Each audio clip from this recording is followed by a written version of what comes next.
দেশের ইতিহাসে সবচেয়ে বড় বাজেট পেল স্বাস্থ্য খাত। আগের অর্থ বছরে ৩৪,০০০ কোটি থেকে এবার দ্বিগুণের বেশি ৬৯,০০০ কোটি টাকার প্রস্তাব করা হয়েছে। সর্বজনীন স্বাস্থ্যসেবা এবং প্রতিরোধমূলক ব্যবস্থা গড়ে তুলতে চায় নতুন সরকার। অগ্রাধিকার পাবে প্রাথমিক স্বাস্থ্যসেবা, মা ও শিশু স্বাস্থ্য এবং স্বাস্থ্য প্রযুক্তি শিল্পের বিকাশ। তবে প্রতি বছরের মতো এবারও একই চ্যালেঞ্জ, তহবিল ঠিকঠাক ব্যয় করতে পারবে তো স্বাস্থ্য বিভাগ, নাকি অতীতের মতোই ব্যয় সক্ষমতার অভাবে বিপুল অঙ্ক ফেরত যাবে?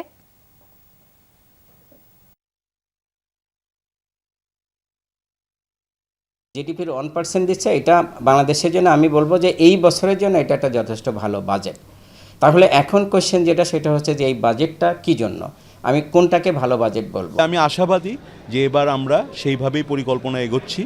এবার আমরা আশা করছি যে আমাদের বাজেটের যে কর্মপরিকল্পনা এবং যে বাজেট পুরোটাই আমরা